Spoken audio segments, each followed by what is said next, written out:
Hi, and welcome to the Turning Stone Show, where we discuss topics that matter to you about spiritual consciousness evolving. We're excited to be with you today on location in Scottsdale, Arizona, at the annual West Coast Conference of the Academy for Spiritual and Consciousness Studies. I'm your co-host, David Marsh, and here with me today is Wendy Falcon and Jesse Farrell. Today's special guest is Lee Lawrence. He's a near-death experiencer and now has an amazing ability to feel consciousness, and he teaches how to understand the anatomy and the physiology of the human soul. Now, the next time you sign up for the ASCS conference, you are definitely going to want to sign up for Lee's workshop. I personally took it. Lee, it was amazing. I will say it's probably the single most life-changing thing I've ever been to sit in a day of information. Pages and pages of notes, things that were me all day. Kind of new, some things brand new, some things I didn't know how to quantify. First of all, I give you gratitude for putting together your workshop. And Lee, tell me about you, man. Wow, I don't know where to start. Well, I was the left brain, bean counter, tax law professor, type A, own it or control it person. Yeah. Until I went through a burnout, more of a breakthrough than a breakdown. But what happened was I had meningitis, and with that, back in 1988, I had a near-death experience. Wow. And no, it wasn't a near-death experience. It was a death experience. You were there. Because Yeah. it wasn't near. I actually left my body, crossed over, and came back again. Wow. But I don't think I fully came back, because ever since then it's been like straddling a fence, in that I'm partially there and partially back in my physical body. Yeah. Of course, it's like a barbed wire fence, and I'm getting tired of straddling it because the end result is that it's getting harder and harder to focus on the things here Oh, yeah. because they just don't matter. It's... You know, I heard a saying a long time ago that has a lot of truth to it. Don't take life so serious, you'll never make it out alive. Nice. I've heard That's that good. before. Near-death experiences, that's the single most thing that got me to transform away from a fear-based Christian worldview and into an understanding there's more that happens besides some judge that decides if you go to heaven or hell and if you're good enough. Now, you had shared that you had a Christian upbringing background. Basically, Okay, yeah. not... I was a left brain. I was logical. That wasn't logical. So while I was brought up in it, you don't believe in that stuff. You make your own pathway. You're the one that blazes the field. I was kind of unusual in that I shifted into my logic pretty early on in my childhood. And originally had no intentions of going to college because my construction business was going so well. And one day I'm sitting there on a hot roof in the sun, nailing on shingles, and said, I don't want to do this the rest of my life. And the next day I went to the college and signed up and got a degree in accounting and computer science and went to work for an international CPA firm. Mm-hmm. So my life is, I must say, it has been a series of constantly wonderful synchronistic events in spite of me. Yeah. It's one of the things that happens, you realize very quickly that as you have spiritual experiences, it's very humbling. Yes. Because the more you learn, the more you realize that you don't know. Yeah. So one question answered gives you 20 more unanswered questions. So what happened to me was, after my near-death experience, when all of these things started happening to me, that I'm questioning my sanity. And I turn to the Bible, not to church, but to the Bible for my own guidance through what I was going through. Figure that thing And out. all of a sudden, it read totally different. I could never read it before.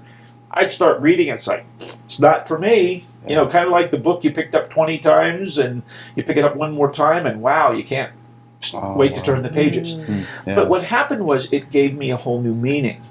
And just like Edgar Cayce did, I ran into things where it's like, well, this can't be real.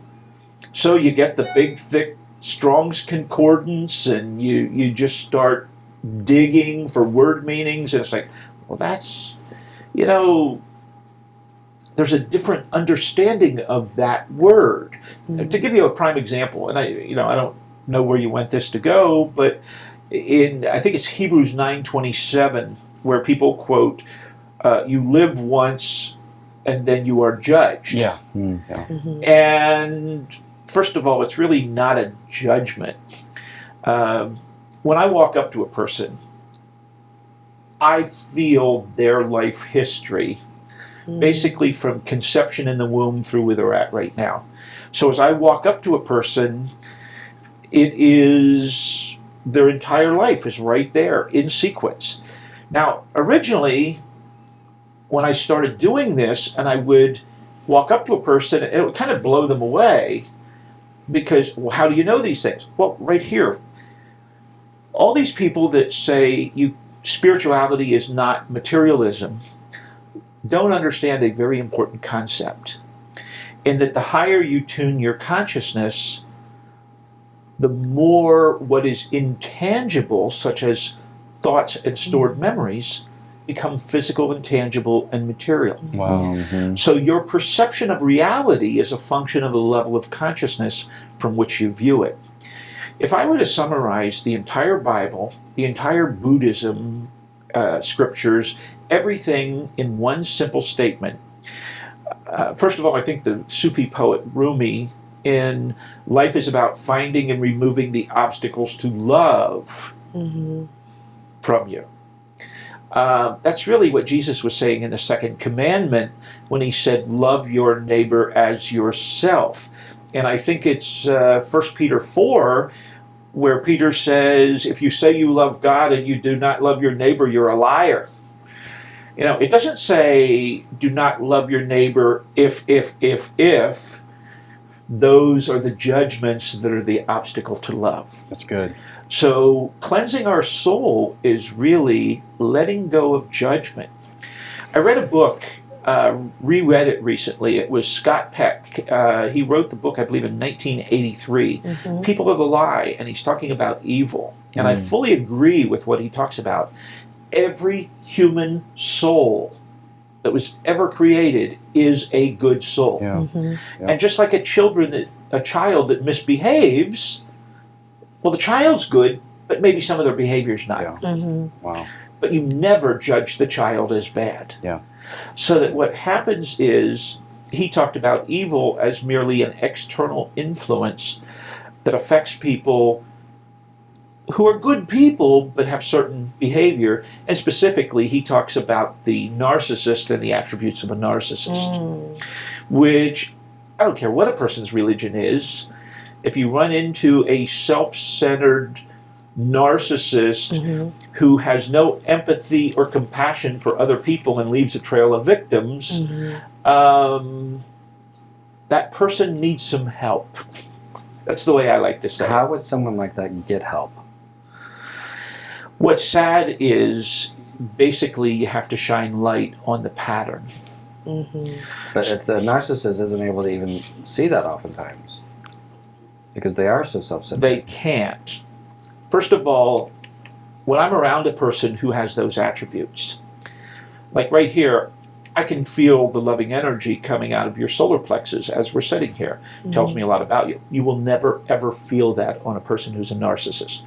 When I'm sitting next to a person who's a narcissist, it's like having a piece of furniture next to me. I don't feel anything. Oh, wow. Because energy's coming into them, it's not coming out of them. They're like, in many ways, what people would call psychic vampires. Wow. The easiest way to identify a narcissist is by their trail of victims. Wow. Because they have no compassion for other people, and they will use them. And there's many, many things along that line. But what's really important is they view, for example, your compassion for other people as a weakness. Yes. Right. That they can manipulate you through your weaknesses. Well, to that point, you talked about not surrendering your authority to someone, letting your journey and your path be on. Talk to that point. Even to the point where I tell people the Holy Spirit is real. Yeah. Yes. But what is the Holy Spirit? It's a higher level of consciousness. Yes. When I'm in meditation, any level of consciousness above which I exist, even if I'm tuning myself to higher levels, Yeah. I will always perceive it as light. It's an inherent characteristic of a higher level of consciousness. If you ever saw the pictures of the saints or a lot of the old Christian pictures, and they always show the glow around them, that is merely consciousness coming from a higher level to a lower level. Yeah. That's why, for example, in many, not just Christianity, God is light. That's why that term. Ironically, the more I read about quantum physics and how Niels Bohr, the Danish atomic physicist who was Einstein's foe, he showed and proved that when an electron goes from an outer orbital to an inner orbital, it gives off a photon. Yeah. I'm finding consciousness works the same exact way in many ways, not just, and I don't say this from reading, it's what I experience, and then I'll pick up something when I'm reading, it's like, hey, that's what I've found. Lee talks about Jungian psychotherapy next on The Turning Stone Show.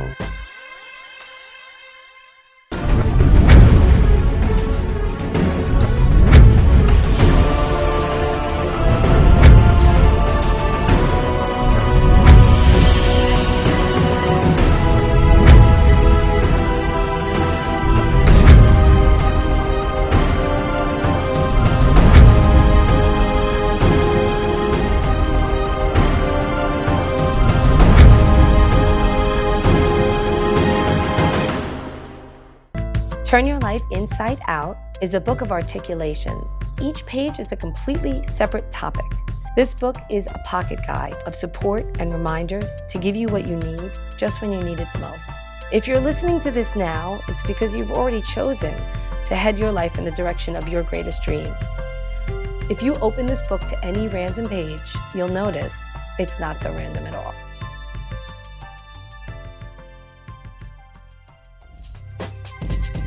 Turning Stone Show. Spiritual consciousness evolving. What happened, I was working with a woman one day, and generally, if a person has a trauma, and they'll say, oh, I resolved that. And I'll say, wow, that's really good. And I'll say, well, let's check. And I'll just have them close their eyes and think of it, and I'll walk back and stick my hand up and walk toward it. Well, if the trauma's still there when my hand hits it, their body moves. And I was doing this with a woman who happened to be a psychologist, and her body didn't move. And I said, wow, you did heal it. How did you do it? Because very few people, most people just block it. It's still there, but it's blocked. But in hers, she had actually healed the trauma, the wound. And the end result was, she said, Jungian psychotherapy. I need to learn about this. So I started reading the writings of Carl Jung. And while I put Carl Jung on a pedestal because he was a trailblazer and he really was one of the first ones, especially after James, he visited so many different religions as a psychiatrist, and even the Native Americans, the Aborigines, and was looking at it in a scientific, analytical way and writing about it. But allow me to say, he did make mistakes, and there are things that I don't agree with. But that doesn't mean, how should I say, his writings were the closest thing to explaining what I have actually experienced.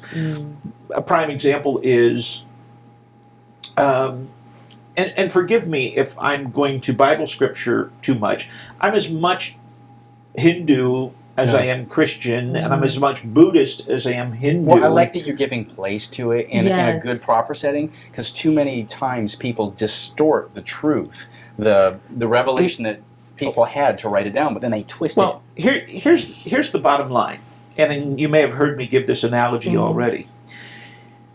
It doesn't matter what religion you are. You are pretty much in agreement with everyone else as the anatomy and physiology of the human body. Yeah. We've cut it apart, dissected it, put instruments on it, and it doesn't matter what your religion is, you're in agreement. However, the human soul, to most people, is much more intangible and or theoretical. So what's happened is people have developed theories and philosophies of the human soul, how it functions and how it interacts with its environment.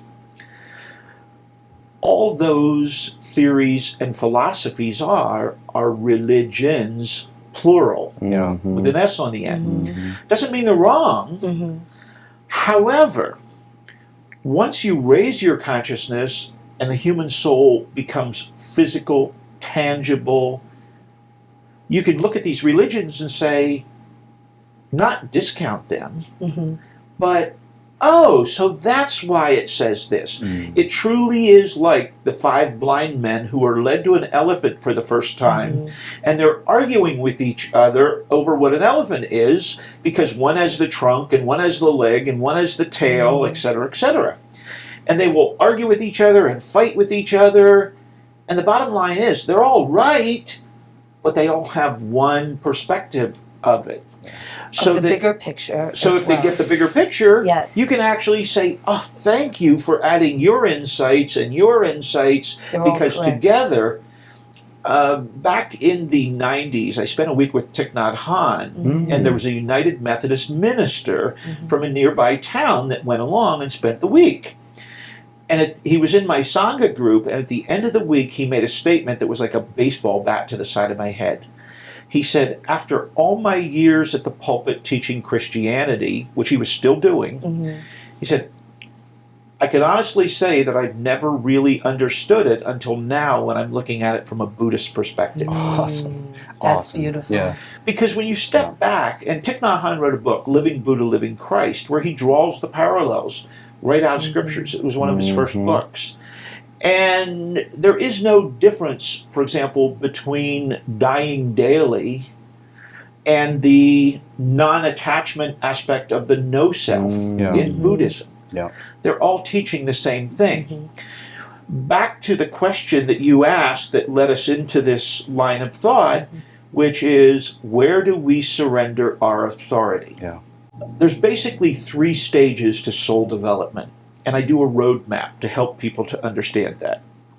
And the 3 stages, we start off in dependency as a child. We've surrendered our authority to our parents.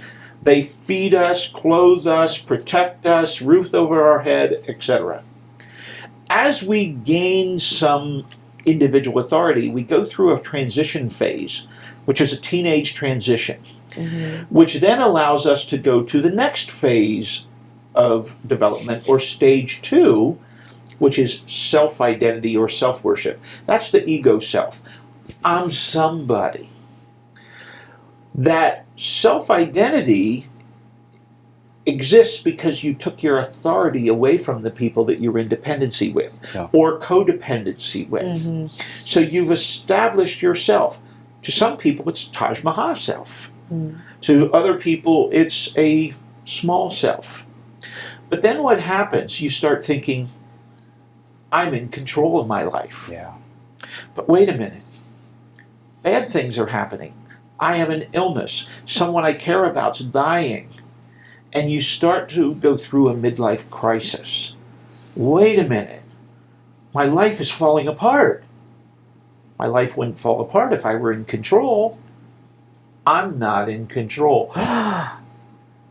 That's the second transition phase, is midlife crisis. Now, as you're going through midlife crisis, as you're diminishing self, at the bottom of this slope right here would be the dark night of the soul experience, or the no self. This is a very psychologically painful journey. Just came out of it. So, but for people who go through that no self, dark night of the soul, they will then go to the 3rd stage of life, which is self-transcendence. Incidentally, you could turn this way, and it's really Maslow's hierarchy of needs. And the food, shelter, safety, identity, self-actualization. And after he died in the 90s, they actually added self-transcendence to his pyramid, which wasn't there Oh, wow. when he was doing his writings. But here's what's important about this, is that, first of all, in self-transcendence, you can wear a plaid shirt with striped pants and you care less what anyone else thinks. Yeah. Yes. Because your identity doesn't come from dependency, what other people think of, what the person, that you're dependent on thinks of you, nor does it come from your self-identity and what other people think of you. It comes from your relationship with the divine. Now, I do a lot of work with atheists, and people will come to me and they'll say, I'm an atheist. And I'll say, good. And they look at me funny and I'll say, because you have no preconceived notions of God to get rid of. You can just go right in and step in on your journey To consciousness. to consciousness Okay. and experience it yourself and see what it is, rather than looking for something that someone else is telling you you're supposed to find. So what I say to a person who's an atheist, would you believe that your consciousness can exist at a higher level? That's a part of you. Well, of course it does. Because you can tune your consciousness so low that molehills appear to be mountains, meaning minor problems are humongous, the worriers. Or you can tune your consciousness so high that mountains appear as molehills. Yes. It's kind of the old soul approach of, or I joke using the phrase when the woman drops the child's pacifier on the floor, and another mother picks it up and says, would you like me to wash this off, or isn't it your first child? Wow. In other words, the older you get and the more wise, the less the problems appear to have greater importance. To matter. And that full circles us back to where we started, which was you saying that realizing that everything matters, we're in a material world, but nothing really matters. You didn't say that. I kind of, paraphrase that in, and you're being here yet having a hard time sometimes staying grounded because of what? Because of your desire to re-experience what you know is beyond this. Well, anyone who's had a near-death experience, the thing that I had been trying to tell them, keep in mind, mine was over 25 years ago. Oh, wow. Okay. And in my meditation, I was told, it's not time to share.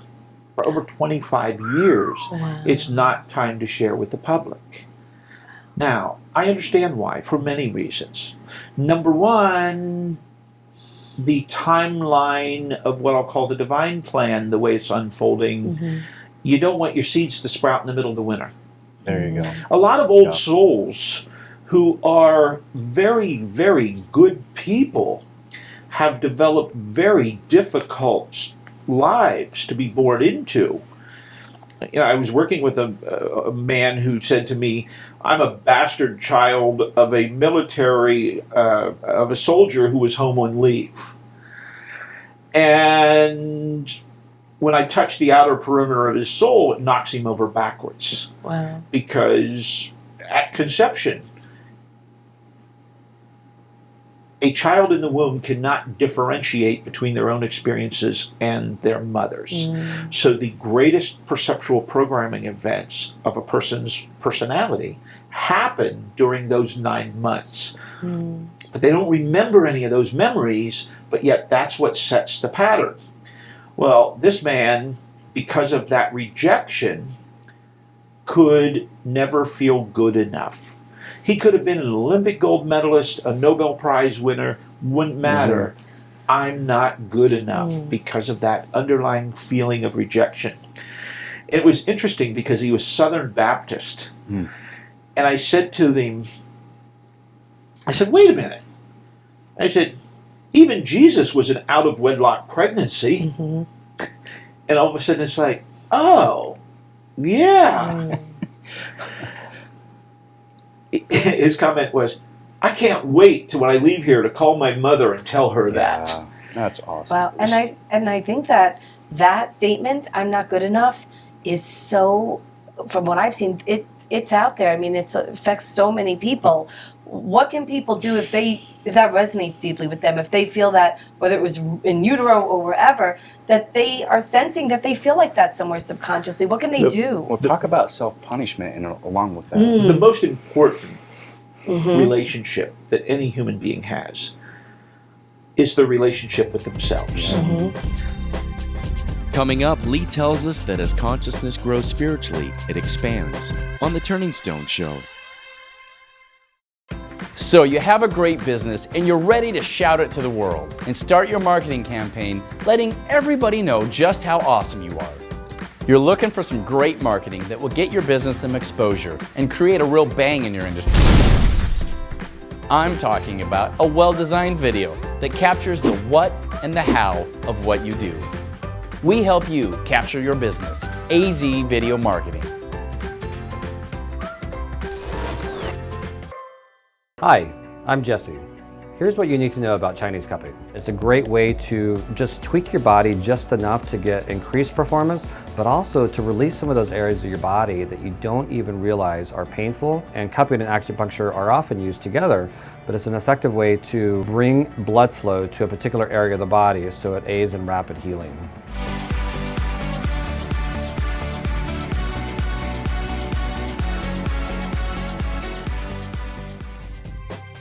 Turning Stone Show. Spiritual consciousness evolving. It's a higher consciousness that we all exist in. Yeah. Let me sidestep in a little thing that helps a lot of people to understand the concept. A metaphor.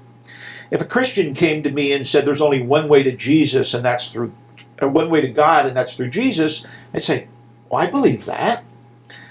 But if the Buddhist concept of God were the same and they came to me and said there's only one way to God and that's through Buddha, I'd say, I believe that. And if a Hindu came to me and said there's only one way to God and that's through Krishna, I'd say, well, I believe that. Now, wait a minute. How can that be true? It's because people are thinking of linear paths and they're following someone down a trail. One of the attributes of consciousness is, as it grows spiritually, it expands. It's how I know the thoughts of people around me. Christians don't understand. Born of the Spirit, what actually happens is you begin to perceive from your soul or spirit directly, just as you do from your five senses prior to that. Yeah. It's a whole new reality. So that you then grow in that perception through your spirit.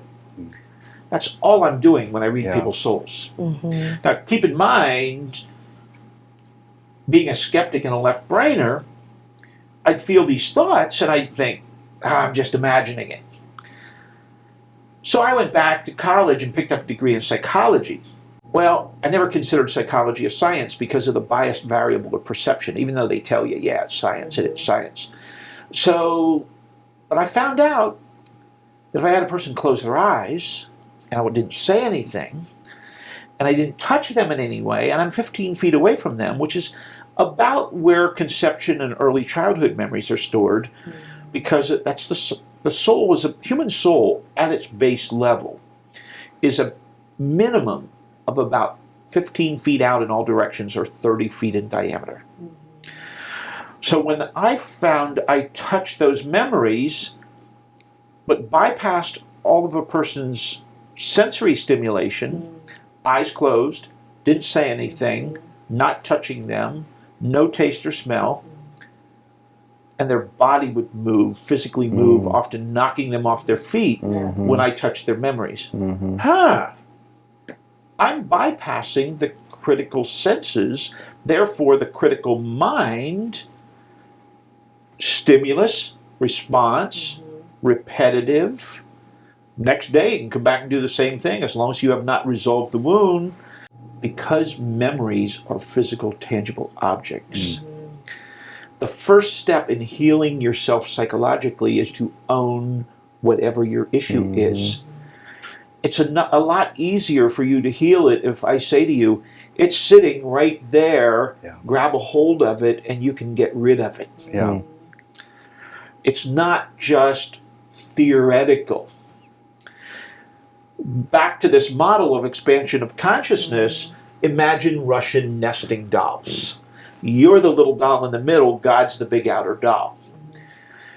So your journey of spiritual growth is to be one with God. Mm-hmm. Well, there's a lot of other dolls between us and that big outer doll.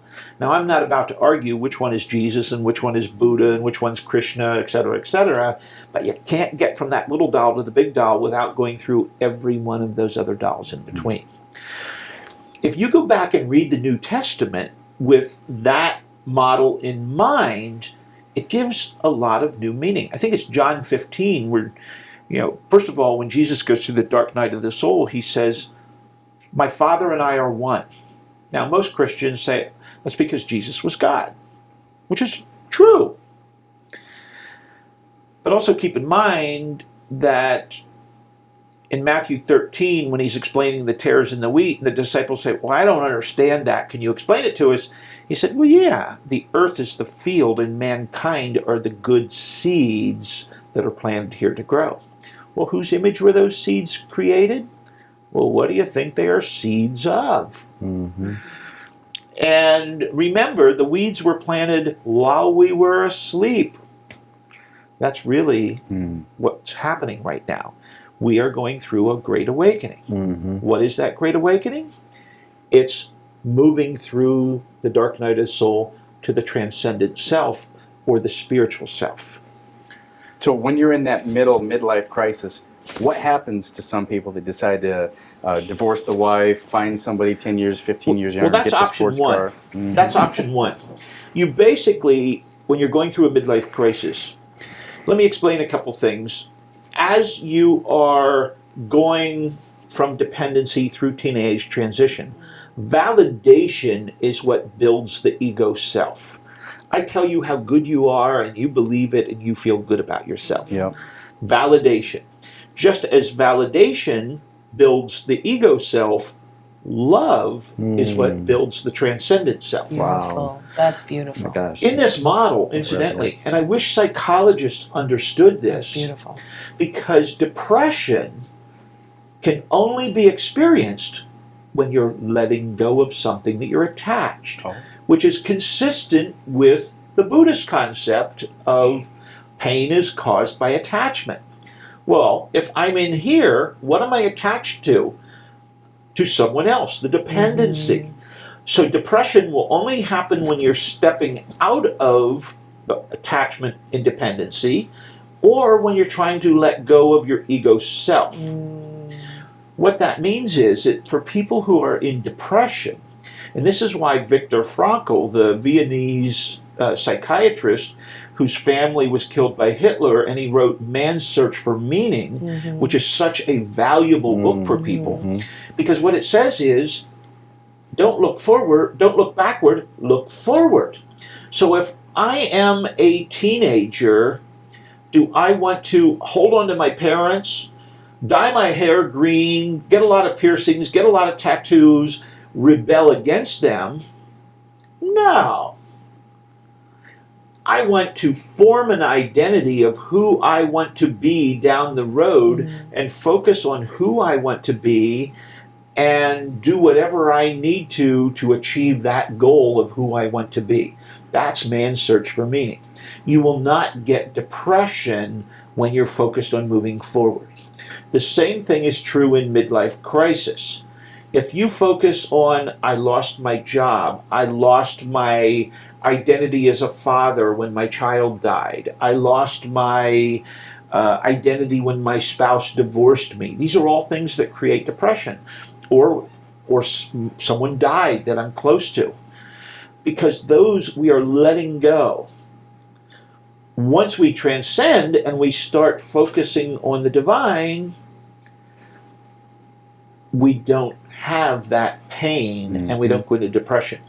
The example that I use is, we have this piece of furniture right here, and imagine that I'm on this shore and that piece of furniture is a river, and on the other side of the river is my destination.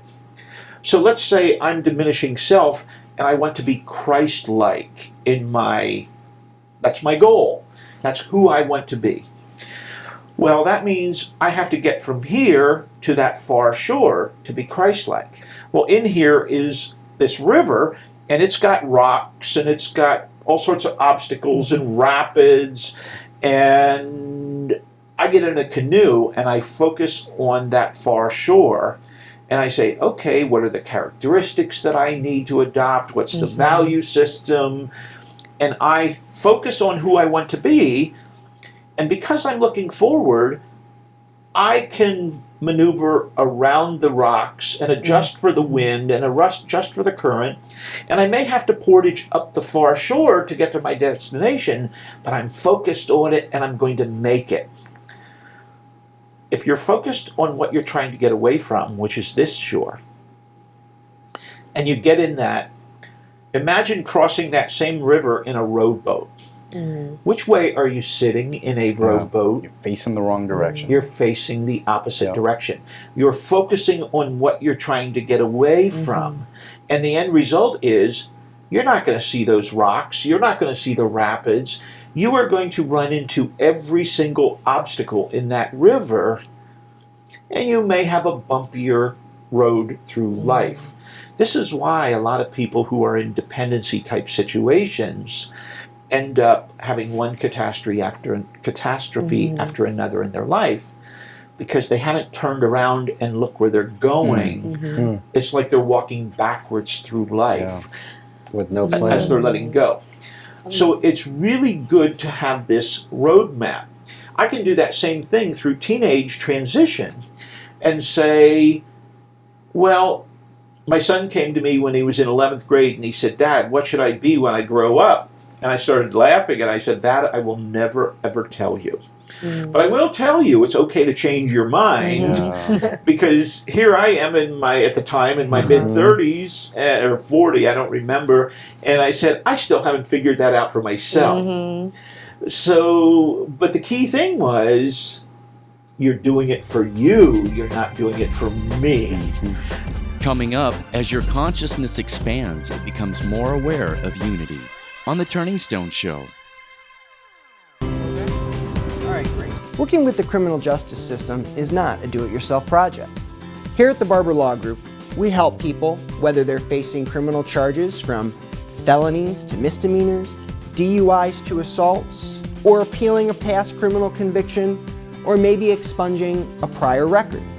Regardless of why you're looking to hire a lawyer, if you bring me on board, I'm going to be working for you. Hypnosis is not magic.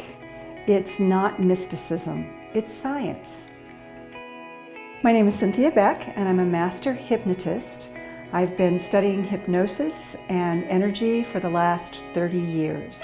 All hypnosis is learning to relax the body so the brain can slow down. If you're looking for a way to manage stress and find deeper meaning, come and see me. Turning Stone Show. Spiritual consciousness evolving.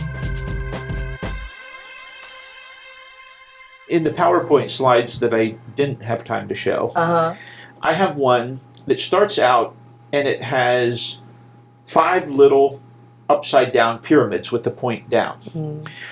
Thinking of that as people whose consciousness is at the base level or level of red. You know, I'm seeing red means anger. Root chakra That's in right. an analogy? That's okay. right. So people at that level, their consciousness is small, at lower frequencies, fear, anger, guilt, jealousy, etc. They view everyone as separate from them. Yes. So then your consciousness expands some, and you say, uh-oh, but I've expanded into my feminine or my masculine as I go through puberty, and I'm not whole anymore because I'm out of balance because I've developed one aspect but not the other, and all of a sudden there's this strong attraction for not necessarily gender, and this is where the gay, lesbian aspect comes in, because sexual attraction is not based upon gender. Sexual attraction is based upon which aspect of the soul has developed and is dominant. So if an individual develops, irregardless of gender, their masculine aspect, they will always look for a feminine aspect of consciousness, not necessarily a female, but that's what they will embrace to feel whole. Now, I'm not discounting a lot of conventional thoughts. I'm merely explaining what creates the attraction. So this is why in a gay or lesbian relationship, you virtually always, there are some exceptions, you will have one masculine and one feminine, irregardless of the genders. Energy-wise. Energy-wise. Yes. And what we're talking about is the dominant aspect of consciousness. We are all striving to become whole. In fact, one of the things that I found is a lot of times a soul that is closer to balanced, meaning a little bit of both aspects of consciousness, spiritually can grow much faster than someone who is out here on the extreme. Think of a teeter-totter between my hands that's a pivot point right here, and you have an extreme left brain logical out here, and they are going to have an extreme right brain feminine out here. Well, that's really difficult for those souls to grow. Because in order for them to grow, they both have to move to the center and balance. So when you have embraced, an example, Carl Jung, 1913 into 1914. He was rejected by Freud, big fight. He went through a profound spiritual awakening. Now keep in mind, he was a psychiatrist. He was working at the Burgoy's Hospital. He was intellectual. He had just finished medical school. All of a sudden, he goes through what was referred to as a breakdown. And what did he do? He let go of his logical masculine aspect of consciousness and he embraced his emotional feminine. That's what's viewed as a breakdown. Wow. Meaning, I lost my logic and I'm now emotional. This scared him so much. And I went through this same thing myself, except mine was a little bit different than his. Because in order to maintain his logic, he then entered into the affair with Tony Wolff that lasted from 1914 to 1929, which is when he developed and wrote the Red Book, which he then stopped when she left him. So this is an example of where, for him, his wife was not balancing him out, so he entered into an affair in order to maintain his logical stability. In 1917, I believe it was 1917, he wrote a paper on the transcendent self. Never published it until he edited it in 1958 and then published it. There's a book that's out that has the original version, and then they strike out what he removed, and they put in italics what he added. So they have the original version, the edits, and the final version all in one text. He knew more about it in 1917 than he did in 1958. Wow. Because he let go of his feminine. So this is about the soul becoming whole. The dipolar field of the masculine and feminine aspect. And you know what the most important component is? Excuse me? Tell us. What do you think is the most important component? Love. You got it. Yeah. You got it. Because love is the glue that holds the soul together. Love is what it's all about. Yes. Because look at the goosebumps and the hair standing that up was as you beautiful. say that. I felt that. That's truth. Yeah. That's the truth. That's why Rumi said life is about finding and removing the obstacles to love. And such a healing piece that reverberated when you said that for the many marriages that, you know, get divorced and have turmoil and there's affairs, for the person to be able to recognize on a higher conscious perspective that it's not personal to them, that the other person or they were not finding a genuine balance.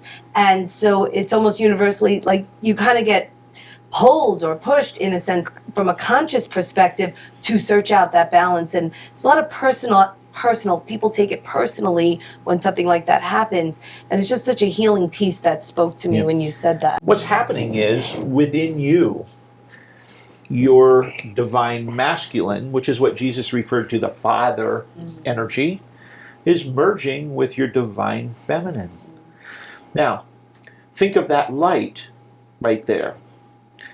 That light has a positive pole, which is where the electrons come out of the socket, come through the cord, come up, and then there's the feminine, which is where it takes those electrons and they go down and back through the cord, into the socket, into the electrical panel, and most people don't realize that that side of the electric circuit is fastened to a rod that's driven into the ground, a copper rod about 8 feet, so that the electrons that are coming in and crossing that gap or running a motor or producing that light are then going back into the ground again.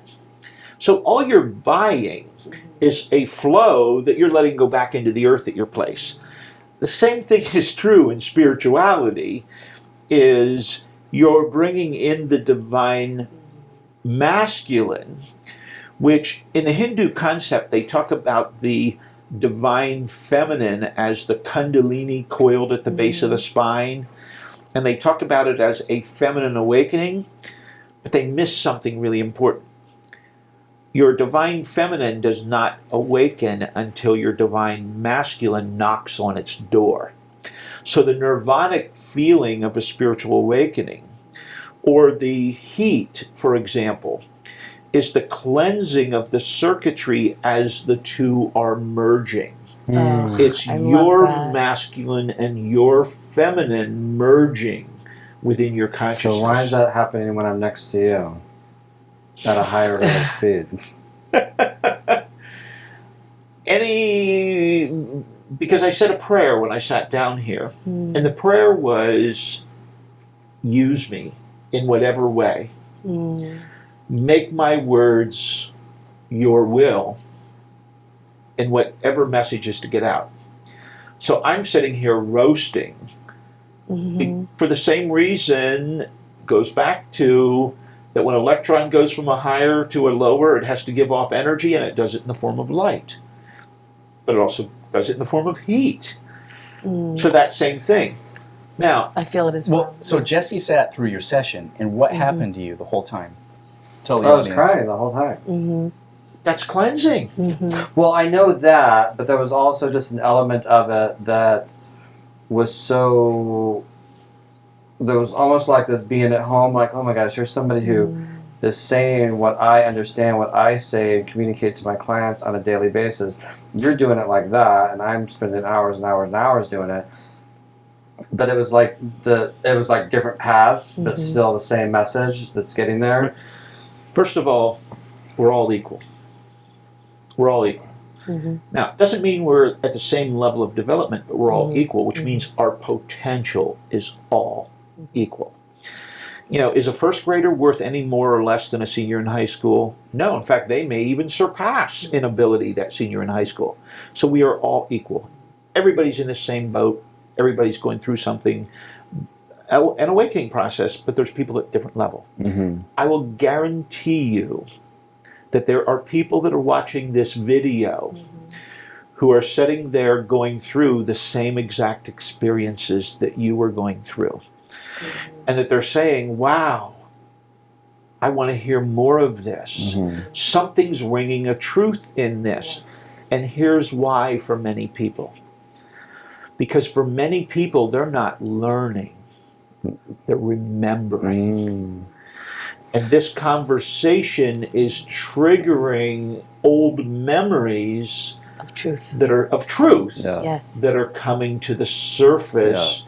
And it's like, whoa, I'm remembering stuff. Look at what's happening to my arm I right feel now it as too. we're saying this. Visceral experience after, I'm just sitting here roasting. I'm just being quiet about it. So that, but keep in mind that the roasting is a cleansing process. In the Old Testament, I can't think of the names, Mishnah, the three that the soldiers threw them into the furnace to kill them.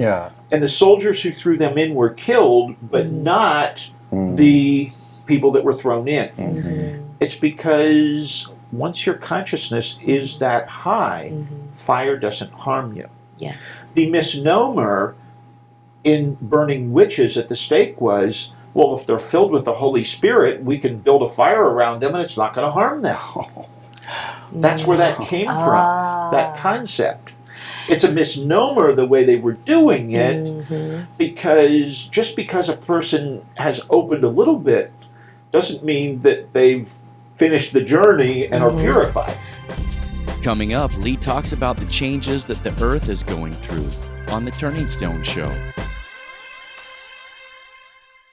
I was diagnosed as a 41-year-old married man with end-stage AIDS. I passed away in the intensive care unit of Fletcher Allen Hospital in Burlington, Vermont, for what seemed like 20 seconds. But for me, it seemed like eternity. There was a light, and it grew and grew. It was pure white. And it would be 2 years later to realize what happened was actually a near-death experience. This isn't about rationalizing your mistakes. It's about getting the hell up and doing something with it. Welcome to Southwest Institute of Healing Arts. Holistic health offers so many positive possibilities. Feeling better inside and out, finding peace and serenity, energizing or relaxing yourself with massage, yoga, holistic nutrition, and many practices that support wellness and harmony of the mind, body, and spirit. Southwest Institute of Healing Arts is an award-winning, nationally accredited private college and community healing center for holistic healthcare careers and continuing education. Turning Stone Show. Spiritual consciousness evolving. And that brings me back to the question of something we touched on commercial break about global warming and why there is global warming, as we spoke about it on over break. First of all, the Earth is going through changes. And these changes happen. And it's not, I don't want to explain it in detail as part of this program, only because it would take the rest of the program to fully explain it.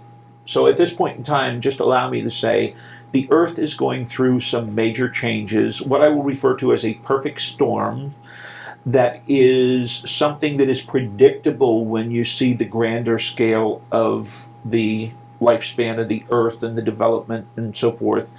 So what is happening is the Earth changes that are happening. The Earth's losing its dipolar field strength, which has been a shackle on the human soul's dipolar field strength. We are right now in the springtime of soul growth. This is why women's rights and equal rights and the divorce rate is so high, because souls are growing like crazy right now. This is a beautiful time. It is. Doesn't mean it's not a painful time or a tumultuous time, but it's a beautiful time because you are given the opportunity to grow. It's the springtime, the sun is shining, and everything is here. So, and this is what's important. Remember the parable of the vineyard workers? Doesn't matter if you started in the morning working or the last hour, the pay is the same. To people who truly focus and discipline themselves and purify, they can achieve everything that, let's say, the saints have been working for thousands of years to do. Because that's part of the shackles coming off that are happening right now. I have to believe that we are in the times that Jesus spoke of. However, all that means is that we really should take our spiritual growth seriously. Agreed. Now, keep in mind that this is not about the spiritual growth of your physical body. We're talking your soul. If someone dropped an atomic bomb on top of your head and there's not one cell of your body left, it doesn't harm your soul at all. Consciousness would still be there. Not only is it still there, but so are all the memories of its experiences. Your physical body is really just a stage for your learning experiences for your soul to grow. Doesn't mean it's not important. Life is precious. but it's a stage. Because without that stage, you can't have the sensory perceptions to give the emphasis to your soul's learning experiences. There's so much here. How do you put into a synopsis your entire teaching in a short period of time? Love. It's I love that answer. It's love. It's love. That's your meaning. Lee, you've taught me so much. You truly have to love yourself. That's the really important. Give some of the anatomy of the soul. I really want people to hear your And perspective. is this something on that you can also teach someone else to do? Remember, even Jesus said, the things that I do and more, you too shall do in my name, or my consciousness. That's what communion is all about. And back to, I started to quote it and I never finished it, and I believe it's John 15, might be 14, where Jesus says, my Father and I are one. I exist in my Father and my Father exists in me. Then down below he said, and if you exist in me, which is what communion is about, and I exist in you, then my Father that is in me is also in you.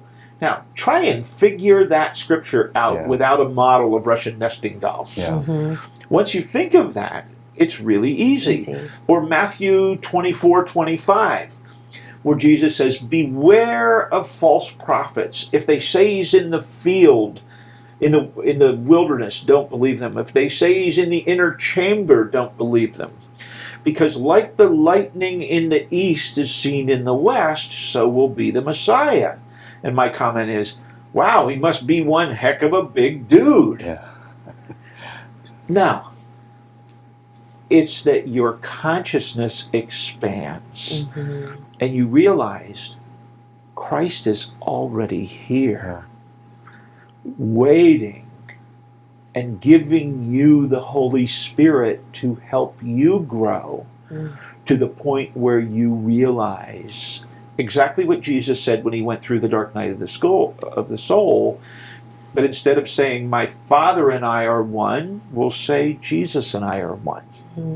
So how would you describe, kind of in layman's terms, the anatomy and physiology of the soul? Well, it's pretty simple. When it's physical, it's really simple, when you perceive it as physical. It has the two aspects, as I mentioned earlier, the masculine and feminine aspect. Their consciousness.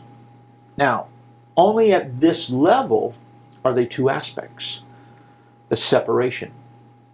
The Buddhist concept of oneness, there is no duality of masculine and feminine. That's when love locks onto both of them. First of all, and this is true in the yin-yang, if you read it in the Eastern tradition, the only difference between yin energy and yang energy is the direction of the travel. It's the same energy. So that any attributes of yang energy, which creates an organizational pattern and is masculine, is due to the direction down, where the yin energy, it's due to the, which creates a scattered pattern, is due to its flow up. So these are your two aspects of consciousness. So think of oil and water. What can you stick in there that will allow those two to bind together and become one? Love. Soap. Soap. I said love. I was on the love thing. Which you hit the soap. answer. I love soap. Yeah. So that love can attach to both the masculine and the feminine energy that is traveling in opposite directions. And what it does is it pulls the soul together. Now, the ideal is that we do that within ourselves. And like soap, cleanse our souls? That's right. Sense. But in reality, it's much easier to try and find someone else and pull them in as a crutch instead of going within and finding that aspect of ourselves. When I'm doing my program on relationships, one of the things that I tell people is, you will never find long-term happiness in someone else. Especially if you've come out of a relationship take time to yourself. So Find important. your happiness in you, and then share that person with someone else who has found their happiness, so that the two of you are walking a common path together. If you try to find it in them, that's dependency, and that's going to turn you into circles. So back to this concept of yin and yang. Within the human consciousness, and this is one of the things that's happening right now, if souls are growing faster than ever, are they growing more in their masculine aspect or their feminine aspect? They're growing in both, irregardless of gender. So that someone might say, why is there far more gay and lesbian people now than what there were 200 years ago? Well, part of it was because back then they were executed. Yeah. But the main reason is because souls are growing right now. You know, it used to be if you were a feminine male by gender, if you were feminine as a gender male, the only way you would feel balanced would be to find a masculine female and marry her. When I'm reading a person's soul and I touch a memory, I can't tell gender. All I can tell is if the person was dominant masculine or dominant feminine. So I use the stereotypical for the most part, and then I warn a person and say, if your mother wore the pants, everything I've just said is exactly reversed. Because I can't tell. It really gets weird once you start feeling. For example, just before I came in here, I'd mentioned I was late. I wanted to come in earlier, but I met a woman who was having panic and anxiety attacks nonstop. And as I walk into her and I step into a memory 12 to 14 years ago, and all of a sudden it's like, whoa, what just happened in my chest? And it's like armor and knots in my stomach. And she said, my father killed himself. He didn't just kill himself, he shot himself in the chest. But he never left. Now, if your soul goes out 15 feet in all directions, if he's within 15, actually 30 feet of you, and he's attached to your soul because he loved you and cared about you, you're picking up on what he was feeling without even realizing it. Wow. So all I did, and you do these things through prayer. People say, do you ask permission? No. I asked, is it okay for you to do this? In other words, I'm not doing it. Right. So what do? I just ask for the portal to open up. When the portal opens up and the brighter light shines down, and the Father then leaves, and guess what? Her pain and anxiety attacks, panic and anxiety were gone instantly. Wow. And they're gone permanently. But more importantly, he's happy. Because his memory of his physical pain that he experienced when he took his life cannot exist at that higher level. So that just as you're feeling the heat as the higher level is coming down and cleansing you, his soul, once it had let go of the physical body, is going to the higher level, and it's cleansed merely by being in that higher level. Did you ever ask yourself, for people who have past lives, why don't I remember them? If I've had past lives, how come I can't remember them? Lee answers that question next on The Turning Stone Show. The McLean Meditation Institute is a center here in Sedona, Arizona. Pilgrims and spiritual seekers from all over the world come here. I've created this center so they can have a real experience of meditation, whether they're here for an afternoon, or they're here for a week, or they want to come to a retreat. So here at the center, we have a beautiful gift store. We have a lot of contemplative artists and books, and a nice meditation center where you can sit down and meditate or join one of our programs.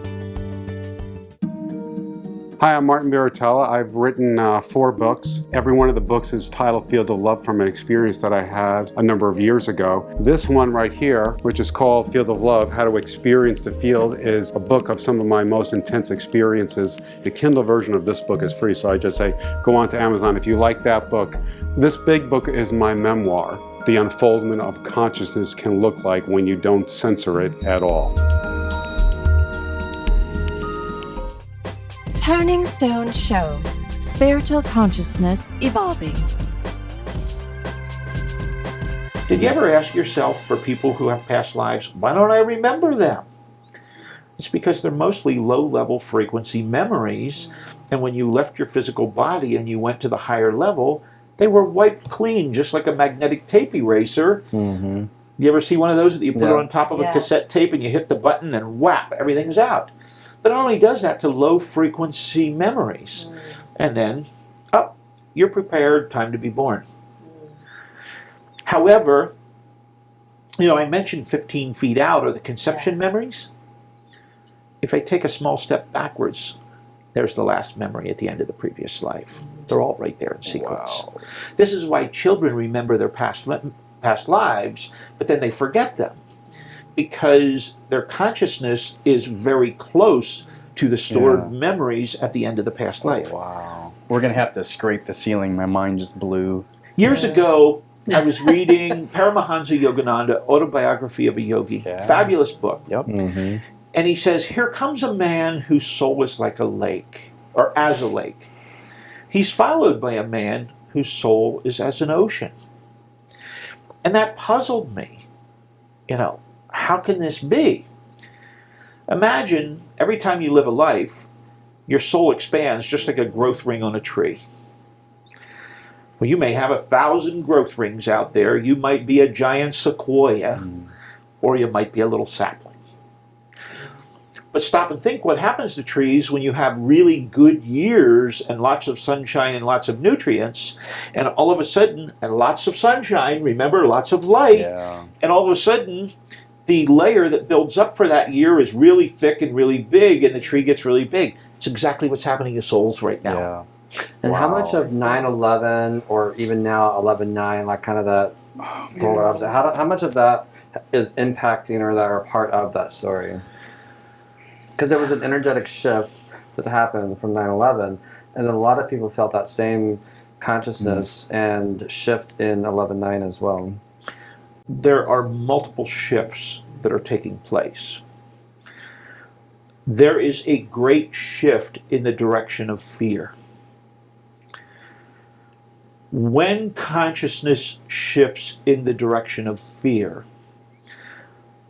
there is also an equal higher consciousness that moves in to balance it out, that is available for those who choose. So that's what I've noticed is, and I said 3 weeks before the election, I woke up one day and I'm like, oh, I know Trump is going to win. And my thoughts behind that were immediately, is for the evolution of souls, because they will create a deeper soul experience. And immediately, like before, I didn't even watch the election, but I woke up in the middle of the night and I knew who won. And before I started seeing anything coming in, I had this energetic experience and feeling of, God, it feels just like I felt on 9/11. And then I started reading some of the articles that came across, and then some of the that were comparing to that, but also some of the articles come across around the spiritual awakening and the shift of consciousness that was happening. Something that's really important, that your soul talks to you very strong. It talks to you a lot through your body. Did you notice what your body was feeling, how your heart picked up its pace, some muscles tightened up? As you were going through the narrative of those sentences, your body, in fact, right now, the tension that just developed in the last 5 seconds, right here, your body talks to you. Learn to listen to your body, because your soul uses it to communicate with you. In my presentation, do you remember the story I gave about the discussion from September 17th of last year about the Eiffel Tower and the giraffe, and we couldn't figure out what it was until after was it November 13th or 11th, something like that, when the mass attack in Paris on the nightclub where they killed all of those people. And that's when I sent an email to Gary Schwartz and said, what was that other picture that you had on your cell phone that somebody sent you? And it was the giraffe. I said, it's easy. Rise above. Rise above. The giraffe rises above. Rise above whatever you encounter. Do not lower yourself to the situation itself. That's right, the situation. And that's very much what I also got out of Elizabeth's reading the other day with her guides when in the opening on Thursday evening when she was talking about expect the best. When Suzanne. Yeah. When she was talking about expect the best. And when you put somebody in a leadership position like that, they will rise as much as they can rise, but they will rise up naturally because that's also the energy that is expected of them. Yeah, well, the real key here is we don't need to be in control. Everything will unfold. What we need to do is emulate the characteristics that we know will cause our soul to rise up, such as altruism, such as the concept of community, such as loving our neighbor as ourself. These are concepts that, to the extent we adopt them as our identity, we don't have to go through the dark night of the soul. That's the secret. You don't have to walk through hell if you start to align the my will with thy will now. And the focus on the future and what's going forward in your map is... But not out of fear. With love. faith and love. Always, always hold to love. Years ago at Bucknell University, this Zen master, he was the abbot for the largest Zen monastery in Kyoto, Japan, but he was also the abbot for 300 other monasteries. Fukushima Kaido, I think his name was. But he was doing a demonstration at Bucknell University where he would do calligraphy. It was writing poetry on rice paper in Japanese. And there was an auditorium full of people, and he would sit there and he would first close his eyes and he'd say a prayer.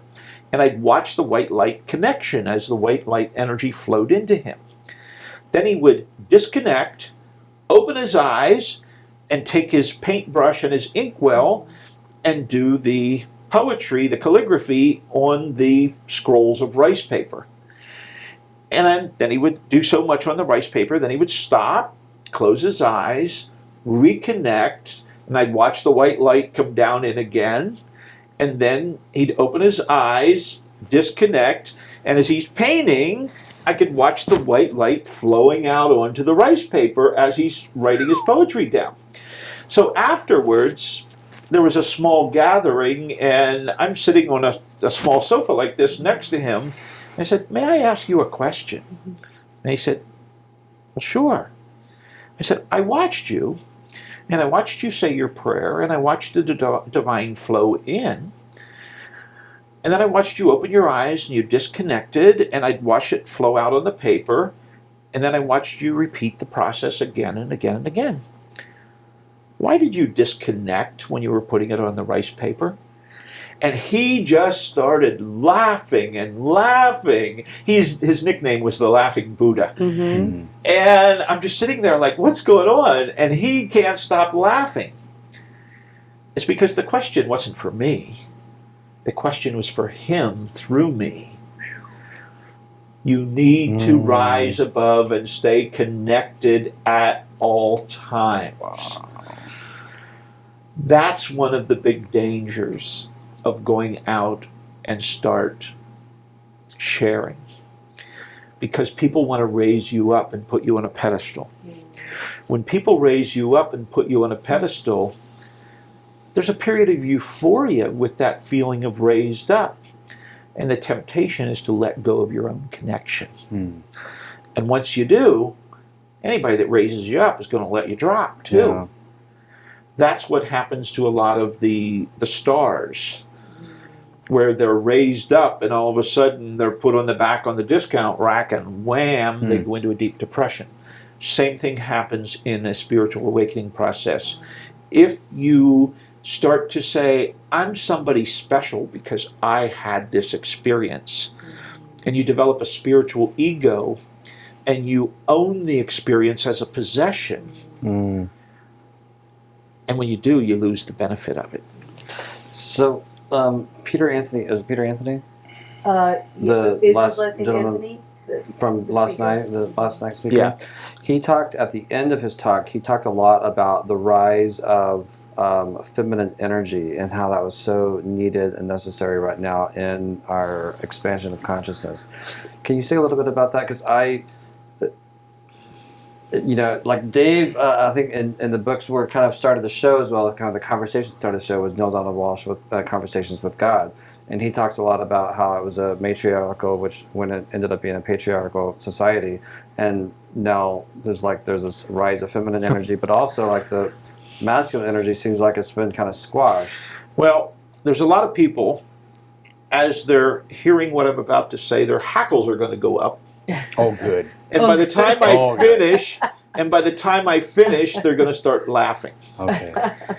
I have a real problem with the feminist movement, especially over the last 50 years. Yeah, I know.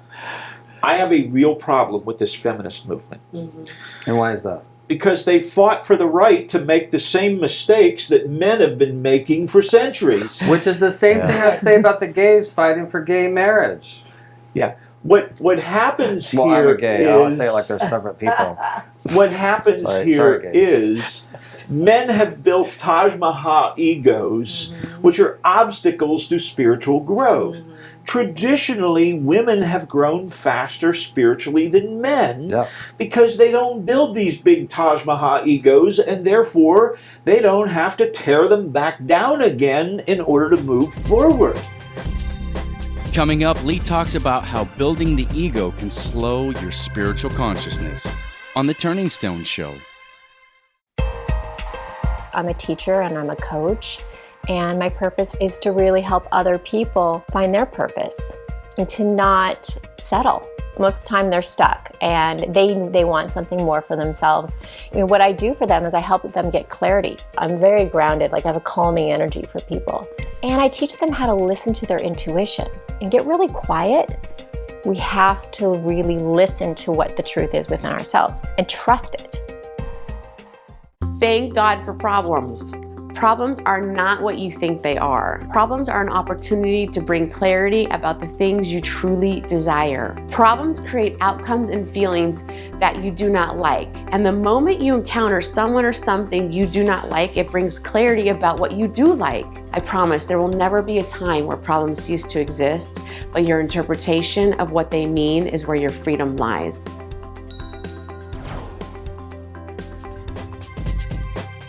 Turning Stone Show. Spiritual consciousness evolving.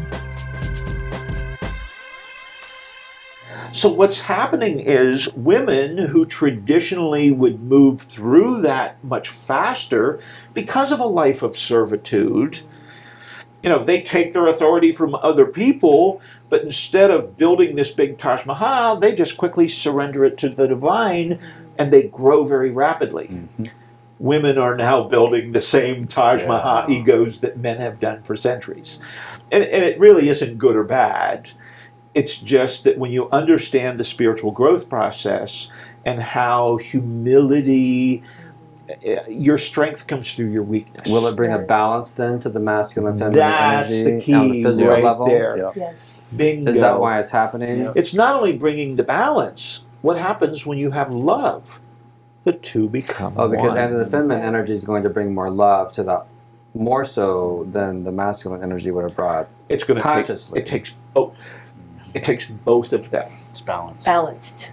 both of You them got balance. it. But the discernment is between the feminist movement, which is almost masculine, and the feminine divine, which is in balance to masculine, what we're really talking about here for higher consciousness. Within the human realm, Yes. there truly is equality Yes. in masculine and feminine from the soul standpoint. Yeah. Yeah. Both are equally as important.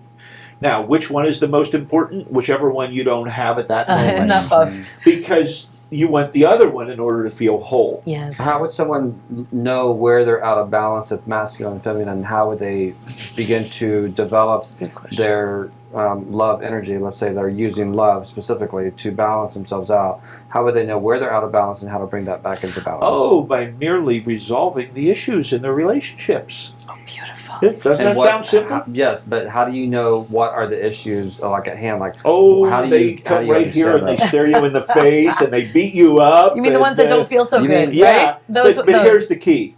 Here's the key. Don't run from them. Right, no. Step back to a safe distance. Because 9 times out of 10, whatever your situation is, you've encountered it previously in your life. And what has been handed you, the ideal situation, if you were to make me angry, is for me to say to you, even if I don't say it out loud, because you'd punch me, thank you for helping me to find the obstacle to love that exists within my soul. Isn't that a spiritual partnership, like that kind of an agreement with each other? Wow, is that ever true? The ideal relationship is oh my God! a Stop commitment. taking all my words out of my mouth. So that's what I say. It's like, Is that your ego too? I know. No, it's like it's the so commitment perfect. Yes. to the relationship to For work the through evolution of your any soul. difficult Yes. situation. Thank you. If after Love you that. work through that difficult situation and you find that that partner is no longer the dance partner for you, for your soul to grow, hopefully you're not in a long-term commitment with children, because people need to realize that when you split a relationship, when there's children, you create a lot of wounds. Mm-hmm. So you have to be careful. But here's what actually happens. When you have a relationship with that commitment to work through your issues, once you've worked through your issues, and the number one thing is generally 2 things that are true. Number one, we're generally not angry for the reason we think we are. No, not at all. And number 2, we dislike in others what we really most dislike in ourselves. Yeah, for sure. So we use introspection to heal our soul. Of course, that's where forgiveness, and there's a lot of other tools in there. Well, that's why I say like I've been saying where I'm at in my life right now, and the evolution of my own experience of my own spiritual connection back to love is exactly what we're talking about here. Is like now, and I've got several texts to document exactly what you just said, and what I'm saying is that now I'm choosing to consciously be in a relationship that is a spiritual partnership for exactly the evolution of my soul. So whatever shows up that you bring to light for me allows me the opportunity to transform it so my soul grows and expands, and to experience and be in the highest vibration of love while doing that. That's right. And what actually happens when you complete that process, because it takes a certain amount of trust. It takes a certain amount of trust for each other that you will be committed to work through it. That your love and gratitude for that person when you work through it becomes so strong that you now allow yourself to truly be intimate, and your love for them grows greater than you ever could have imagined. So amazing. So the end result is, even though you say, well, if something happens that our relationship is not meant to be, so be it, the end result is once you've done that dance with someone and you've both grown, it's like, wow, let's do this dance again. At a higher level with different issues. What else can we bring up for each other that we can continue to transform, to evolve, and to grow, and to experience love? Since we do it so well. But it's so consciously done. inside of Self-conscious. a choice to be in relationship for this purpose. All right. So we're almost out of time, but I can't let this go. When you're in a meditation practice, you let go of your ego defense mechanisms and you connect with your soul's development. That's what I learned from your workshop. And then you said when you're meditating, it's kind of like being on a trampoline. Sometimes you have to go down before you can go up. And you talked about Vipassana. Yeah. Give some context to that. But first of all, Vipassana is a program that was started by a gentleman who passed away just, I believe, about 2 years ago by the name of Guenko. And worldwide, he's from India, but worldwide, he started these facilities to teach meditation, not religion. What he is teaching is technique of how to shift your consciousness to looking from without to looking within, which is what's necessary for meditation. Now, remember what I said earlier, and I started to explain about as you're diminishing this self-identity, and we said the first, number one, that most people do is to go back and the affairs, the sports car, what can I do to feel good about myself and validate me so I can be back here with a strong self-identity? The second option is people just, I give up, and they die. The third option, and this is really important that I cover this concept, because for people who really get this concept, they will move ahead in the face of the biggest obstacles once they understand this concept. Option 3, as you are approaching the no self, it is so scary that instead of moving forward and letting go of your ego and transcending self, people will go back and look for someone to surrender their authority to. This is what gives gurus their power, a lot of churches. In other words, if you are truly no self, you're nobody, your identity's gone. So what do? Well, I'm not in control. Will you control me? And that's what happens. So that what will happen to people who, and this is why I really like Vipassana, is because, first of all, it's done with training films of Guenko, and you only have an assistant teacher there. Your teacher is on the film. Why is that important? Because you are less likely to surrender your authority to a teacher that is on the film than a person who's sitting right there in front of you. Number 2, it's a silent meditation. Why is that important? Because about day 3, when your ego is playing every trick it can to get you out of there, you would stick both feet in your mouth and kick yourself in the butt at the same time, and you would regret, and you would run away. So as a silent meditation, and the guidance, which just comes over and over and over, is look within with non-judgment, or he uses the term equanimous, which is with non-judgment. Equanimity? Equanimity, yes. So what you're doing, he is merely teaching you the fundamental step of looking within. Okay, good. Now, 10-day retreat. You have your own room, 3 meals a day. Well, 2 meals, because the third meal you generally don't eat much because it really affects your meditation and your sleep, quality of your sleep, if you eat a big evening meal. Breakfast generally is the biggest meal. And then a soup or something light, and then nothing later on in the day, maybe a drink. So that what happens is, after 10 days, when I sat there and I looked at the teacher, the assistant teacher at the front of the room, I could physically see the ring of fire around that person, just like I saw around the statue of Shiva. So that person was burning off their garbage. And our garbage that we were sitting there throwing at him wasn't affecting him. Why? Because he just kept radiating love, love, love. Now, total cost of this entire program, 10 days, food, your room, you have your own bath. I mean, for the most part. There's some people come and stay in tents. Total cost, $0. It is done with pure motive. Wow. Dave, I think you and Gail should go. We're going. Yeah. It is done with pure motive. Don't give based on what you got, but give so that someone else can experience it. On The Turning Stone Show.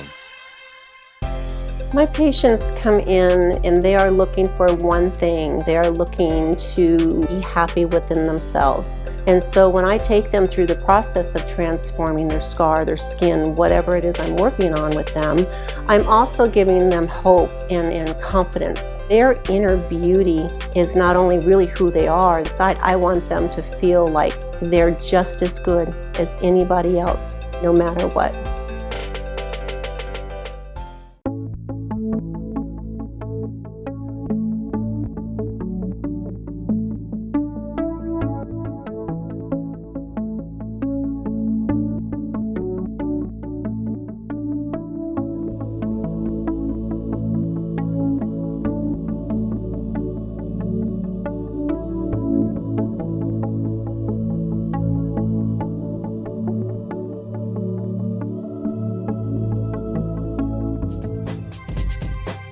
Turning Stone Show.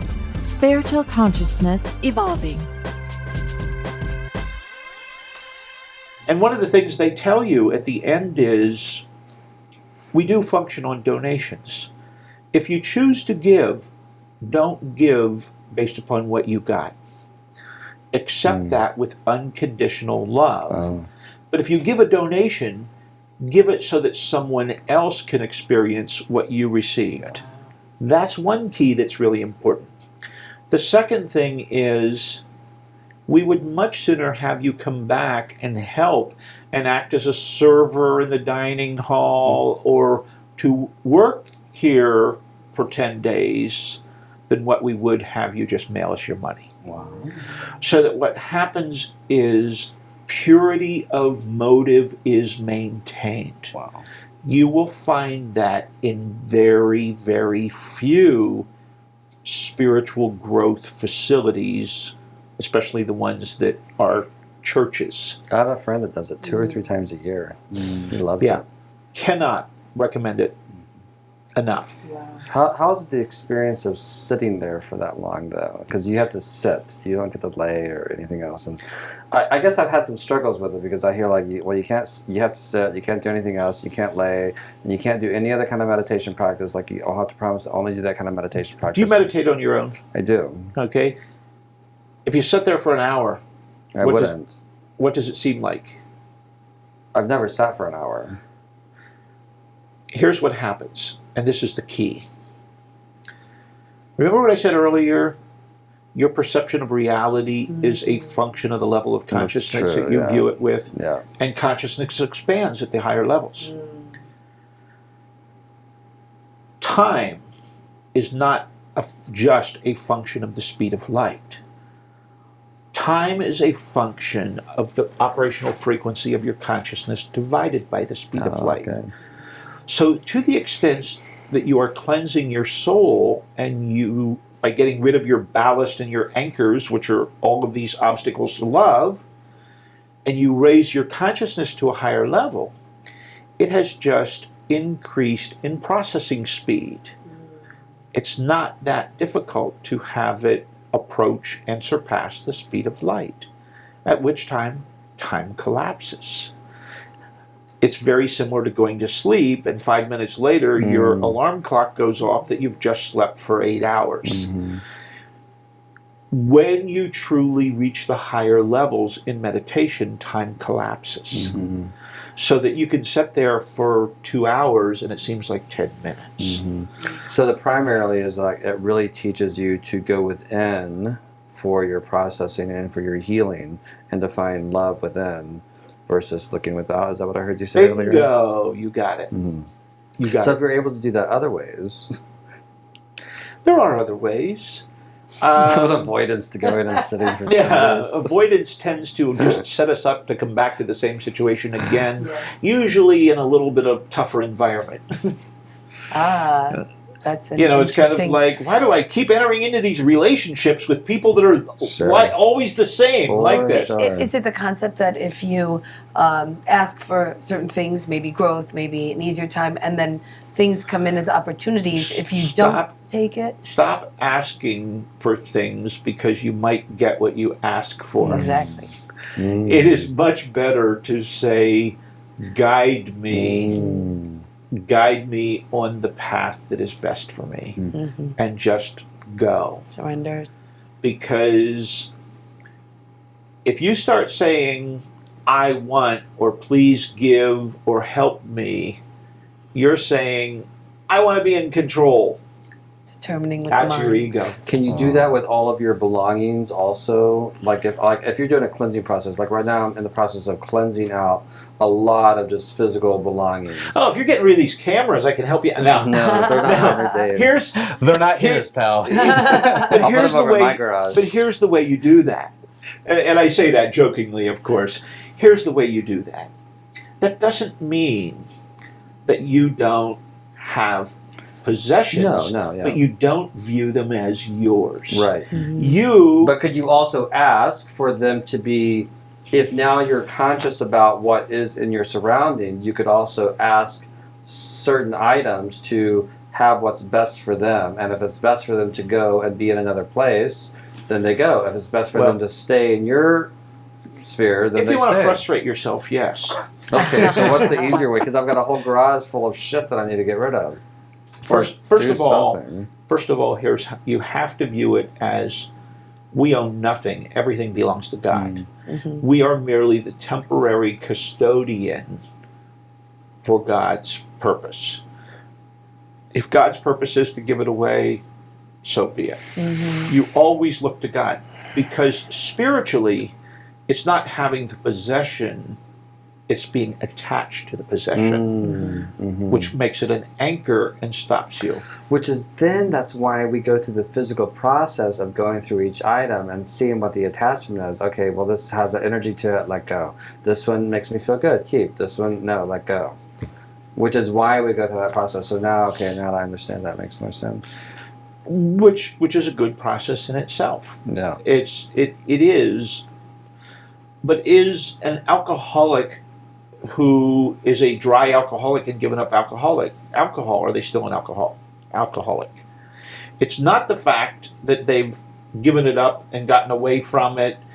And, while I love the 12-step process and it has helped millions and millions of people, Yes. and it's fabulous, the statement that I don't agree with, but it has to be the truth at the level for the person that's in it, is once an alcoholic, always an alcoholic. Yes.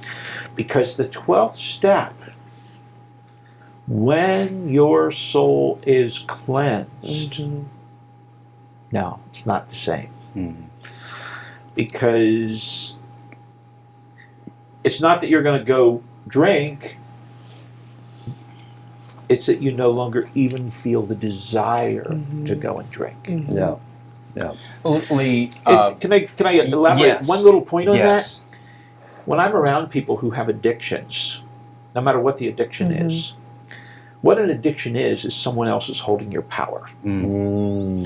I feel a person's neck tighten up on both sides, from the base of the neck all the way up to the skull.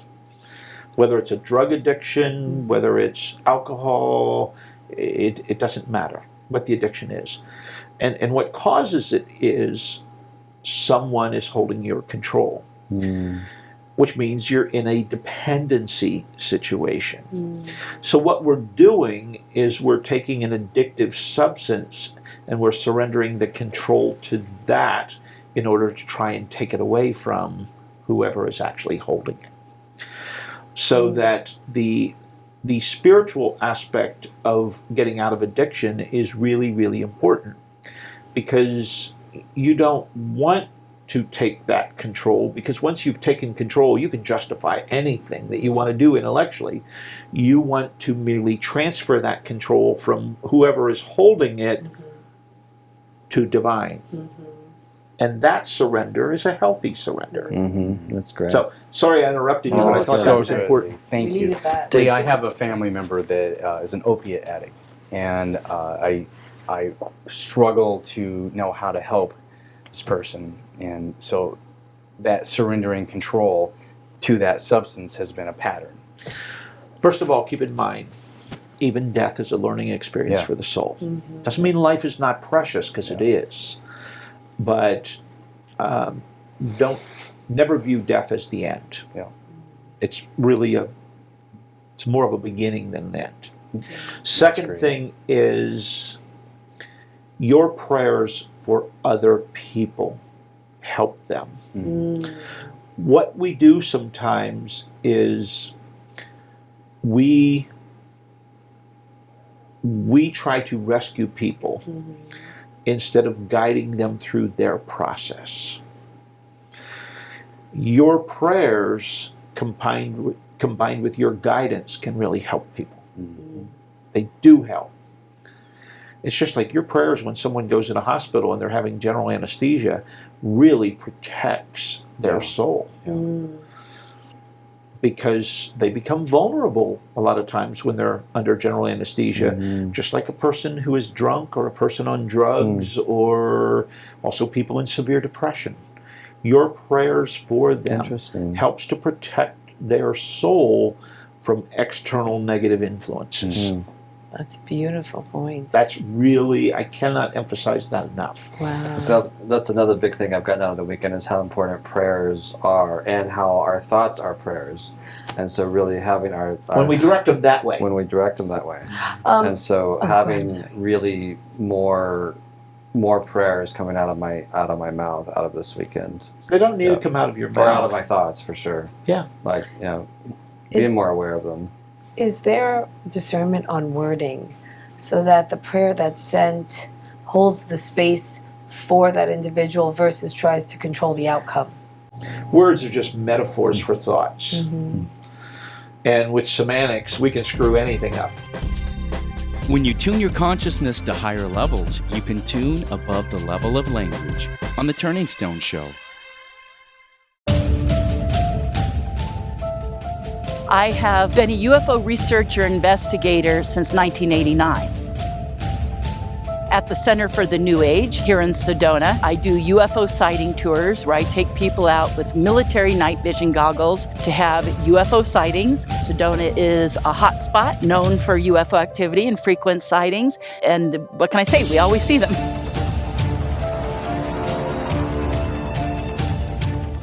I started really sensing energy when I became a Reiki channel. And what's really great about that is it's not your energy. You allow, you're clearing off, you're opened up so the energy flows through you and you actually get energized yourself as well. There are facilitators like me that can help the journey be a lot smoother and with ease and grace. So we can bring heaven here on earth. Turning Stone Show, Spiritual Consciousness Evolving. You know, the Tower of Babel concept that's talked about in the Bible really does exist. So that when you tune your consciousness to higher levels, you can tune above the level of language. So that when Jesus said, "My Father and I are one," that experience comes almost like an epiphany. It's instantaneous. It's not someone saying, "Hey, we're together." It's no words. It's a feeling. The it's essence nirvana of the sentiment. that is total bliss, and you just know that God is. I you may have heard me say at this conference this weekend, yes, all this scientific analysis of spirituality is important, but you can learn every manual on driving a car and how to fix a car and how to build engines. If you can't get in and drive the car, it's not going to do you much good. So it's the experience that's important. So you really want to go for the experience. Yay. Awesome. Lee, there's so much information here. I know you've got another conference with the Academy for Spiritual and Consciousness Studies. I know there's another workshop. Viewers, there's a workshop in June is it June? Actually, the conference is just being organized, set up. Because there's the Raleigh conference for the... It's actually Chapel Hill, Durham, Chapel Hill. It is June 7th to June 11th, which is a 4-day conference. And now the conference begins on Wednesday evening, generally around 7 p.m., and continues through Sunday around 12:30. And the conference consists of multiple topic tracks, so that whatever a person is interested in, they can focus on that track. At first people said, oh, we don't want all those other tracks, we just want our own. After the fact, I had so many people come back to me and say, I am so glad that I got to hear these other ones that I didn't have an interest in, because now I am. The bottom line is, no matter what path you choose to look at consciousness, whether it's the after-death experience and the survival of consciousness, whether it's mind-body medicine, whether it's communication with spirits, whether it's trance states of consciousness, every single one of them falls under a higher umbrella, which is the mystical experience and the spiritually transformative experience. Everything's spiritual. But if somebody's not interested in spirituality, let them walk into it any way they want to. And we're not about to guide them. They guide themselves, because your soul wants to grow. So what we do is we look at many aspects of consciousness. Our goal as an organization is to bring in the scientists, bring in the academics, bring in the researchers, the neuroscientists, and at the same time bring in the experiencer, so that what we're doing is narrowing the gap between the two groups, so that the science is applying itself to the experiencer, and the experiencer is saying, oh, so there's why I experienced that, to narrow the gap. And in doing so, it makes the transition a little easier, because, think of it this way. If I'm in a dependency relationship and I don't believe in myself, it's really scary if I'm put out on my own. If I believe in myself, but I don't believe in a higher power, it's really hard for me to go through a midlife crisis and let go of my belief in myself if there's nothing to move forward into. That's why the roadmap to understanding the soul is really important. This could be a whole one-day workshop just on this. It's amazing, for sure. Because, just the concept of depression only existing on the downward slopes. I didn't even talk about children and why gangs exist. All they are stepping stones from a dependency to a group identity to an individual identity. If you see in college, freshman year, there's 40 people head to the dining hall at the same time. Next year, it's usually 5 to 10. As sophomores, by juniors, they're comfortable going alone. By seniors, they're going in couples. That's a transition as a shift of consciousness that takes place when people come out of the dependency of the family to transition into their own identity. What happens is, think of this as a slope. The ideal situation is that you have a gradual slope, that a person develops a sense of self as they're letting go of dependency, and there's a smooth transition. Stop and think, all of a sudden, if parents get divorced, instead of this slope being gradual, it's a cliff. Because here's what happens. A lot of children even when they're victims. What did I do to cause this? It's my fault. What did I do that my parents are getting divorced? Well, if it's my fault, I have guilt, and I'm carrying this guilt. And they start acting out to get punished. Because if I feel punished, I deserve it, because that helps me get rid of my guilt.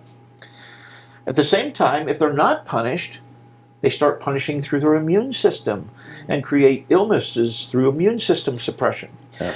One of the biggest creators of illness in this world is what I refer to as a reversal of the emotional subconscious reward punishment system, to where when we're carrying some sort of guilt, we become positively stimulated by criticism or negative feedback because we feel we deserve it, and we become negative, or we become positively stimulated by criticism and negatively stimulated by praise. So I'll end on a simple thing that I have people do, and I'll guarantee you there are people who are going to sit down and do this and start crying, because they're going to all of a sudden come to a realization, uh-oh, I'm beating myself up. I say to people, close your eyes. In fact, do this. Close your eyes, and in your mind, not out loud, say to yourself 4 times in your mind, I love myself. And as you're saying that, be aware of what you're feeling in your body. And don't open your eyes, but keep saying to yourself, I love myself. Be aware of any tension, especially on the chest or in the neck. Is your body saying to you, no you don't, no you don't, no you don't?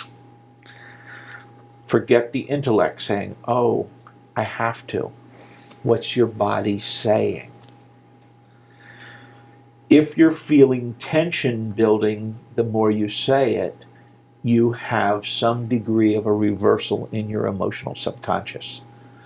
I find this in everyone with MS, cutters, cancer, to varying degrees with different people. That is self-judgment that is harming ourselves. You know, I do an exercise where I say to people in the Lord's Prayer, remember it says, Father, forgive us as we forgive those who have wronged us. And I say to people, so think of 3 people who have wronged you that you need to forgive. And I give them a moment to think of 3 people, and then I stop and I say, but you forgot the most important one, yourself. Self-forgiveness. And if you can't do it, break forgiveness into 3 steps. Step 1, understand why you or the person who wronged you, understand why they were in that position. Maybe know what their environment was, what their parents were like, what programmed them to be that way.